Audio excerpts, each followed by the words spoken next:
የንጋት ፖስት የሳምንቱን አበይት የፋይናንስ ዜናዎች ዋና ዋናዎቹን በማስቀደም ጀምራለሁ። ዶላር በትይዩ ገበያው ከ185 ብር በታች ስለመውረዱ፣ የኬንያው ባንክ ኬሲቢ በዘንድሮ የፈረንጆች 2026 አንድ ባንክን እንደሚገዛ ከኢትዮጵያ ስለማሳወቁ፣ አዋሽ ባንክ 3 አዳዲስ የዲጂታል ባንኪንግ አገልግሎቶችን ወደ ስራ ስለማስገባቱ፣ የኢትዮጵያው መንግስት በነዳጅ ላይ በሌትር እስከ 98 ብር የሚደርስ ድጎማ እያደረኩኝ ነው ስለማለቱና ኢትዮጵያ የ4.2 ቢሊዮን የአሜሪካን ዶላር አዳዲስ የማዕድን ዘርፍ ልማት ኢንቨስትመንቶች ስምምነት ስለመፈጸሟ በዛሬው አበይት የፋይናንስ ዜናዎች የምነግራችሁ ነው የሚሆነው። የተወደዳችሁና የተከበራችሁ ተመልካቾቻችን በየሳምንቱ እሁድ ልክ በ9 ሰዓት ከሮሃ የምንዛሬ ቢሮዎች ጋር በመተባበር የምናቀርብላችሁ የንጋት ፖስት የሳምንቱ የፋይናንስ ዜናዎች አሁን መደመጥ ይጀምራሉ። በቅድሚያም የአጋራችንን የሮሃ ምንዛሬ ቢሮዎች ማስታወቂያ አድምጠን እንመለሳለን። የውጭ ሀገራት ገንዘቦችን መግዛትና መሸጥ እንደ ዘንድሮ ቀሎ አያውቅም ይለናል ሮሃ የምንዛሬ ቢሮ። ለውጭ ሀገር ጉዞ ገንዘብ ቢያስፈልጎት ዶላር ሆነ ዩሮ፣ ሪያል ሆነ ድራም ሁሉም እኛ ጋር አለ።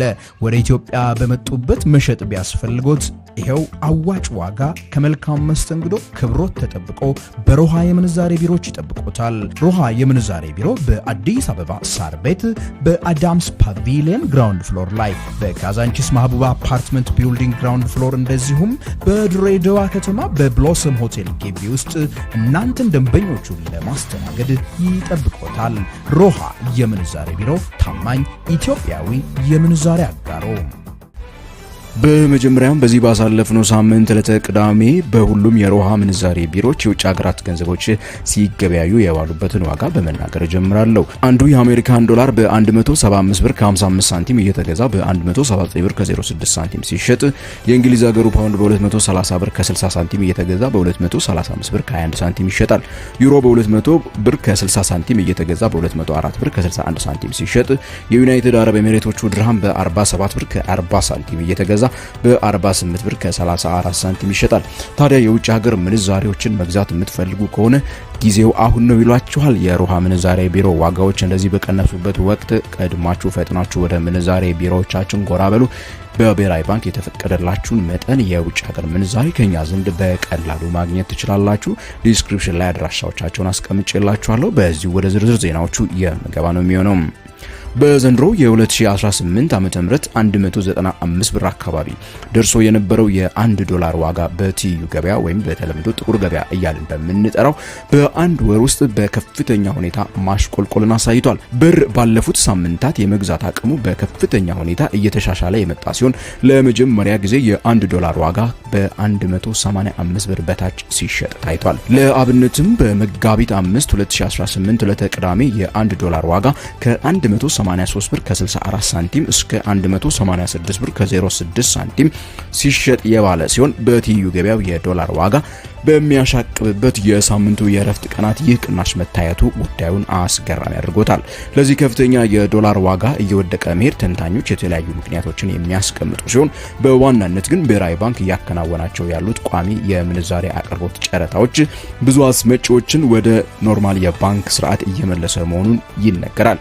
በሌላ መልኩ ደግሞ በመካከለኛ ምስራቅ የተከሰተው ጦርነት የፈጠረው የዶላር ፍላጎት እጥረትም ስለመሆኑ ይነገራል። በፈረንጆቹ 2025 84 ቢሊዮን የኢትዮጵያ ብር ያተረፈው የኬንያው ግዙፉ ባንክ ኬሲቢ ግሩፕ በዘንድሮ የፈረንጆቹ 2026 በኢትዮጵያ ባንኪንግ ዘርፍ የመግባት ጉዳዩ ቁርጥ ስለመሆኑ ነው ይፋ ያደረገው።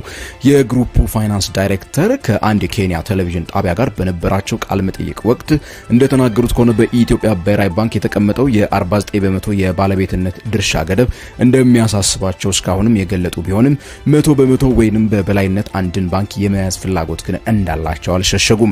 እንደ ዳይሬክተሩ ማብራሪያ ከሆነ ኬሲቢ ወደ ኢትዮጵያ ገበያ ለመግባት የሚያስፈልገውንና መግዛት የሚገባውን ባንክ ከሞላ ጎደል መርጦ ስለመጨረሱ የተነገረ ሲሆን የተመረጠውን ባንክ ግን በስም ከመጥቀስ ተቆጥበዋል። ኬሲቢ ባንክ ከሳፋሪኮም ኢትዮጵያ ብዙ ትምህርቶችን እንደተማረ ወደ ኢትዮጵያ ገበያ ስለመግባት ማለት ነው የተናገሩ ሲሆን ሙሉ በሙሉ ከዜሮ አዲስ ባንክን የማቋቋም የሚለውን ሐሳብ ከናካቴው በኢትዮጵያ እንደማያስቡት ይፋ አድርገዋል።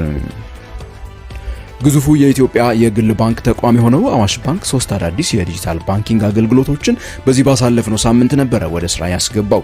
በዚህ ባሳለፍነው ሳምንት ይፋ በተደረጉ እነዚህ አዳዲስ የዲጂታል ባንኪንግ አገልግሎቶች አንዱ የሆነው አዋሽ ሬሚት የተሰኘው አንዱ ሲሆን ኢትዮጵያውያን በየትኛውም አገር ሆነው ወደ አገር ቤት ገንዘብን ያለምንም አገልግሎት ክፍያ መላክ የሚያስችላቸውን አማራጭ የሚሰጥ ስለመሆኑ ነው የተነገረው። በተለይም አስመጪና ላኪዎች ደግሞ እንደዚሁ የባንኩ ደንበኞች ከሆኑ ቪዛና ማስተር ካርድን ተጠቅመው ክፍያዎችን መቀበልም ሆነ መላክ የሚችሉበትንም ስርዓት አካቷል አዋሽ ሬሚት። አዋሽ ባንክ በዕለቱ በአዋሽ ሬሚት በተጨማሪ አዋሽ ኢቲኬቲንግና አዋሽ ኢፕሮፐርቲ ማኔጅመንት የተሰኙ መተግበሪያዎችን ወደ ስራ ያስገባ ሲሆን የተለያዩ ኩነቶችን ቲኬት በቀላሉ ለመቁረጥ እና እንዲሁም ደግሞ የህንፃ ባለቤቶች ህንፃቸውን ለማስተዳደር የሚያስፈልጓቸውን መፍትሄዎች ይዞ ስለመምጣቱ የባንኩ ዋና ስራ አስፈጻሚ ፀሐይ ሽፈራው ተናግረዋል። አሜሪካና እስራኤል በኢራን ላይ እያካሄዱ ባሉት ጦርነት የተነሳ እየተመሰቃቀለ በመጣው የነዳጅ ገበያ ምክንያት ኢትዮጵያ ከፍተኛ የሆነ ገንዘብ በመደጎም ላይ መሆኗን ነው ይፋ ያደረገችው።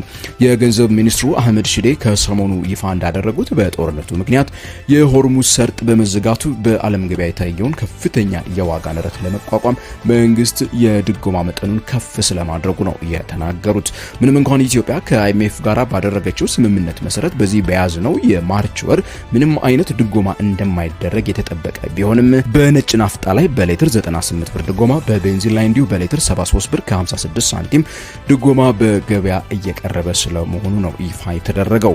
እንደ ገንዘብ ሚኒስቴር ገለጻ ከሆነ ኢትዮጵያውያን 1 ሊትር ቤንዚንን አሁን ባለው 132 ብር ሳይሆን ባይደጎም 205 ብር ሊከፍሉ ይጠበቅባቸው ነበር ተብሏል። የኢትዮጵያ ማዕድን ሚኒስቴር 4.2 ቢሊዮን የአሜሪካን ዶላር የሚያወጣ ኢንቨስትመንት ስምምነቶችን የተፈራረመው እንዲሁ በዚሁ ባሳለፍነው ሳምንት ነበረ። የተፈራረመው እነዚህ 3 ግዙፍ ኢንቨስትመንቶች ታዲያ የብረት ማዕድን ልማት፣ የፖታሽ ማዕድን ልማትና የወርቅ ልማት ሲሆኑ ZYTB DIM ሜታልስ ኤንድ ሚነራልስ ማኑፋክቸሪንግ የተሰኘው በቻይና ባለሀብቶችና ኢትዮጵያውያን አጋርነት የተቋቋመው ድርጅት የብረት ማዕድንን እንደሚያለማ ተገልጿል። መንግስታዊ የሆነው የኢትዮጵያ ኢንቨስትመንት ሆልዲንግ ከፍተኛ የሆነ የፖታሽ ማዕድን ልማትን በአፋር ክልል አካባቢ እንደሚያከናውን እንዲሁ የተገለጸ ሲሆን በተለይም የብረት ማዕድን ልማት ኢንቨስትመንት ወደ ስራ ሲገባ ኢትዮጵያን በአፍሪካ ቀዳሚ ከሆኑ የብረት አምራቾች ተርታ እንደሚመድባት ነው የተገለጸው። ልማቱ በ10 ዓመታት ውስጥ 2 ሚሊዮን ሜትሪክ ቶን ዓመታዊ የአይረን ኦር ወይ ደግሞ የብረትን ማዕድን ምርት እንደሚያመርት ተገልጿል። የተወደዳችሁና የተከበራችሁ የንጋት ፖስት የዘውትር ተከታታዮች ለዛሬ ያጠናቀርንላችሁ አበይት የፋይናንስ ዜናዎች ታዲያ እስካሁን ያዳመጣችኋቸው ናቸው። ለቻናሉ አዲስ ከሆናችሁ ሰብስክራይብ ማድረግ እንዳትረሱ፣ ላይክ እና ሼር አድርጉ። አስተያየትና ጥያቄዎቻችሁን ኮሜንት ሴክሽን ላይ ጻፉልኝ። የሮሃ ምንዛሬ ቢሮዎችን ታዲያ አድራሻ፣ የሶሻል ሚዲያ ፔጆች ታች ዲስክሪፕሽን ፔጅ ላይ ጽፌላችኋለሁ። የውጭ ሀገራት ምንዛሬዎችን ዶላር፣ ዩሮ፣ ፓውንድ፣ ድራም፣ ሪያል ምንም አይነት ውጭ ሀገር ገንዘብ መግዛት የምትፈልጉ ከሆነ ይህንን ጊዜ ተጠቀሙበት። በቅናሽ ዋጋ መጥታችሁ ግዙ እያለ ይጋብዛችኋል ሮሃ የምንዛሬ ቢሮዎች። በቀጣይ ሳምንት በሌላ የፋይናንስ ዜናዎች እስከምንገናኝ ድረስ ታዲያ ከንጋት ፖስት የፍሬያማነት ሳምንት እንዲሆንላችሁ በመመኘት የምሰናበታችሁ እኔ ገሜ ብራውን ነኝ።